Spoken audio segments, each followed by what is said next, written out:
بسم اللہ الرحمن الرحیم۔ السلام علیکم میرے دوستو، کیا حال چال ہیں؟ میں امید کرتا ہوں کہ میرے تمام دوست خیریت سے ہوں گے۔ ہماری اللہ تعالیٰ سے دعا ہے کہ تمام مسلمانوں اور عالم اسلام کے حال پہ یا اللہ رحم فرما اور پاکستان کو تا قیامت آباد رکھ۔ تو دوستو، آج ہم ایک نئی ویڈیو لے کے آئے ہیں۔ ہمارا جو آج کا ٹاپک ہے وہ ہے عید قربان کے بکروں کا خیال رکھنا یا جانوروں کا خیال رکھنا، کیونکہ اب عید قربان جو ہے اس میں چند دن باقی ہیں، بالکل قریب ہے، اور جو جانور ہیں قربانی کے وہ عام گھروں میں اب جا رہے ہیں۔ کچھ لوگوں نے تو خرید و فروخت شروع کر دی ہے اور کچھ لوگ جو ہیں وہ دن بہ دن اس کو خریدیں گے اور گھر گھر انشاءاللہ جو جانور جائیں گے۔ تو ان کی حفاظت کے بارے میں بات ہوگی تفصیل کے ساتھ۔ تو دوستو، سب سے پہلے میں اپنا تعارف کروا دوں۔ میرا نام ہے طارق محمود اور آپ دیکھ رہے ہیں ہمارا YouTube channel decent got form. تو دوستو، آپ سے ایک ریکویسٹ ہے کہ سب سے پہلے آپ ہمارے چینل کو سبسکرائب لازمی کریں تاکہ ہمارے آنے والی ہر نئی ویڈیو، نئی اپڈیٹس آپ کو فوراً مل سکے۔ اور اگر آپ کو ویڈیو پسند آئے تو اپنے فیس بک اور واٹس ایپ کے گروپس میں لازمی شیئر کریں تاکہ جو لوگ آپ کے دوست ہیں ان کو بھی اس بارے میں علم ہو سکے۔ تو چلتے ہیں اپنے اصل ٹاپک کی طرف۔ تو دوستو، عید قربان کی آمد ہے اور بس تھوڑے ہی دن اس میں باقی ہیں۔ تو قربانی کے جو جانور ہیں وہ عام لوگ خرید رہے ہیں، اپنے گھروں میں لے کے جا رہے ہیں۔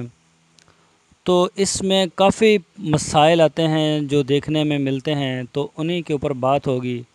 تو دوستو، سب سے پہلے آپ سے یہ ریکویسٹ ہے کہ قربانی کے لیے جب آپ جانور خریدیں تو اچھی طرح سے اس کو دیکھ لیں کہ آپ کے ساتھ کوئی دھوکہ فراڈ نہ ہو جائے، کوئی بیمار جانور نہ آ جائے یا زخمی جانور آپ نہ خرید لیں، کیونکہ یہ واحد ایک پورے سال میں خریداری ہوتی ہے جس میں شہری براہ راست جانور گھر کے لیے خریدتے ہیں اور وہ نا تجربہ کار ہوتے ہیں۔ بہت سے تو ایسے لوگ بھی ہوتے ہیں جنہوں نے پورا سال گھر کے لیے سبزی بھی نہیں خریدی ہوتی، تو ان کو جانوروں کے بارے میں اتنا بالکل معلومات نہیں ہوتی۔ تو جانور کو خریدنے سے پہلے سب سے پہلے اس کی فٹنس کو چیک کریں اور اس کی عمر کو بھی چیک کریں۔ ایسا نہ ہو کہ وہ کوئی چھوٹا جانور خرید لیا جائے جو قربانی کے ابھی قابل ہی نہ ہو۔ تو کسی ماہر سے، کسی تجربہ کار آدمی سے مشورہ کریں، اس کو ساتھ لے جائیں منڈیوں میں۔ تو دوستو، جب آپ جانور خریدتے ہیں تو اس کو اپنے گھر تک لانے کے لیے خاص جو ہے نا وہ خیال رکھیں، کہیں راستے میں اس کو کوئی مسئلہ نہ بن جائے، چوٹ وغیرہ نہ آ جائے۔ اور اس کے بعد جب گھر پہنچ جاتے ہیں جانور تو کوشش کریں جانوروں کو علیحدہ رکھیں، بجائے کہ ایک ہی گھر میں وہیں آپ کی گاڑیاں بھی ہوں، وہیں لوگ بھی موجود ہوں گھر کے۔ تو جو دیہاتوں سے یا ہمارے جو خالی ایریا ہیں، ڈیزرٹ ایریا، وہاں سے جو جانور آتے ہیں تو شہروں میں ان کے لیے رہنا مصیبت سے کم نہیں ہوتا۔ وہ لوگوں سے ڈرتے ہیں اور شہری لوگ جو ہیں وہ جانوروں سے ڈرتے ہیں، اور بچوں کو ان سے دور رکھیں۔ سب سے پہلے جانور کو دیکھیں، اگر وہ بچھڑا ہے، کٹا ہے یا بکرا وغیرہ ہے تو اس کی نفسیات کو دیکھیں کہ وہ لوگوں کو اپنے قریب آنے دے رہا ہے یا ڈرتا ہے۔ اگر ڈرتا ہے تو آپ اس کے قریب نہ جائیں اور اس کو اچھے سے اچھا چارہ فراہم کریں، اور پانی کے پینے کا بھی اس کے لیے بہت اچھا بندوبست ہو۔ ایسا نہ ہو کہ جو ایک دفعہ اس کے آگے رکھ دیا وہی پڑا رہے۔ جس طرح کا انسان خود پانی پینا چاہتا ہے اسی نوعیت کا پانی جانوروں کو بھی پلایا جائے۔ ثواب بھی ہے بہت زیادہ، اور جانور بھی بہت زیادہ، صحت بھی بہت اچھی رہتی ہے اور وہ دعا بھی دیتے ہیں انسان کو۔ تو دوستو، چارے کے معاملے میں بھی آپ نوٹ کریں، پہلی تو بات ہے جہاں سے آپ نے قربانی کا جانور خریدا ہے انہی لوگوں سے پوچھیں کہ اس کی خوراک کیا ہے۔ جو تو اچھے فارموں سے بکرے یا بچھڑے جو فارمر جو بیچتے ہیں عید قربان پر، وہ جب ایک جانور بیچتے ہیں اس کے ساتھ 5-7 کلو 10 کلو تک فیڈ دیتے ہیں اور اس کے بارے میں پورا ہدایت نامہ ساتھ دیتے ہیں ایک عام شہری کو جو اس کے بارے میں نہیں جانتا۔ تو کچھ فیڈ آپ کو وہاں سے ساتھ مل بھی جاتی ہے اور جو آپ کو وہ بتاتے ہیں کہ اس کے کھانے کا شیڈیول یہ ہے، اتنی یہ فیڈ کھاتا ہے اور اس طرح کے ٹمپریچر میں یہ رہ سکتا ہے۔ تو ان باتوں کو اچھی طرح سے اپنے ذہن میں رکھ لیں اور جب وہ آپ کے گھر پہ جانور آ جائے تو پھر اس کے ساتھ وہی سلوک کریں جو پیچھے ہو رہا تھا کھانے پینے کے معاملے میں، بجائے کہ آپ اسے اپنی پسند کی چیزیں دینا شروع کر دیں۔ اس سے یہ ہوگا کہ وہ خوراک کھانا چھوڑ دے گا اور اس کا وزن بھی کم ہو جائے گا اور ہو سکتا ہے وہ جب کھائے گا نہیں تو بیمار بھی ہو سکتا ہے۔ تو جانور جو ہے وہ گھر میں آگے پریشان ہوگا، ذرا زور بھی لگائے گا، ادھر ادھر بھاگنے کی کوشش کرے گا، تو اس وجہ سے پریشان نہیں ہونا بلکہ آپ نے اس سے انتہائی نرمی سے اور پیار سے پیش آنا ہے اور اس کو مارنا نہیں، بالکل مارنے سے وہ اور بھی زیادہ پریشان ہوگا، کیونکہ فارم کا ماحول اور ایک شہر کا ماحول اس میں زمین آسمان کا فرق ہو۔ دیہاتی آدمی کو شہر میں جا کے رہنا بہت مشکل ہو جاتا ہے، تو جانور کے لیے تو پھر آپ سوچ لیں اس کے لیے کیا مسئلے بنتے ہوں گے۔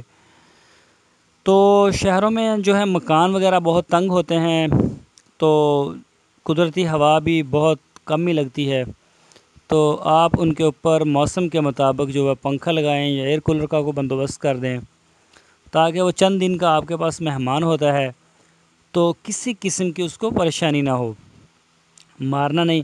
اور ہاں اگر آپ کو کوئی مسئلہ لگے کہ اس میں کوئی زخم وغیرہ ہیں یا یہ سست ہو رہا ہے تو فوراً اپنے جو اس کا ڈاکٹر ہے ویٹ کا اس سے مشورہ کریں اور فوراً اس کا علاج کروائیں۔ جب تک جانور پورا صحت مند نہ ہو جائے اور آپ کی تسلی نہ ہو جائے تب تک اس کو چاہے عید کا دن آ جائے تو قربانی نہ کریں۔ قربانی کے لیے یہ بھی شرط ہے کہ آپ کا جو جانور ہے وہ مکمل طور پر فٹ ہو، صحت مند ہو، تو اس کی صحت کی جو ذمہ داری ہے وہ آپ پر عائد ہوتی ہے۔ ایسا نہ ہو کہ بعض گھروں میں جو ہے بچے وہ بس اس کو شوق سے مارنا شروع کر دیتے ہیں تو لگ بھی جاتی ہے، تو اس چیز سے آپ نے جانور کو بچانا ہے۔ دھوپ اور سائے کا خیال رکھنا ہے اور صفائی ستھرائی کا خیال رکھنا ہے۔ جانور کے نیچے جگہ اتنی گندی نہ ہو جائے کہ وہ قربانی والا دن کسائی کا دل ہی نہ کرے اس کو ہاتھ لگانے کو۔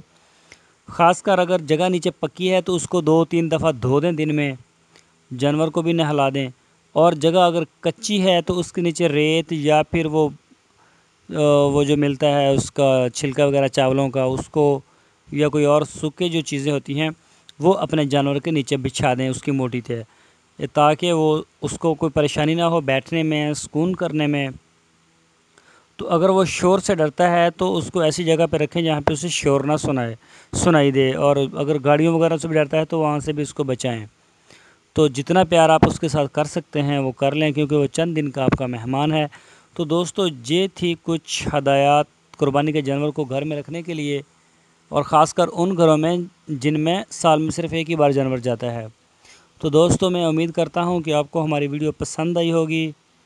تو دوستو آپ سے پھر وہی ایک چھوٹی سی ریکویسٹ ہے کہ آپ ہمارے چینل کو سبسکرائب لازمی کریں، ہماری ویڈیو کو لائک کریں اور دیکھتے رہیے ہمارا channel YouTube channel decent God form. تو دوستو ہم آپ کے لیے لاتے رہیں گے نئی اپڈیٹس، نئی ویڈیو اور نئی معلومات۔ چینل کو دیکھنے کے شکریہ، پھر ملیں گے انشاءاللہ ایک نئی ویڈیو کے ساتھ۔ اوکے، اللہ حافظ۔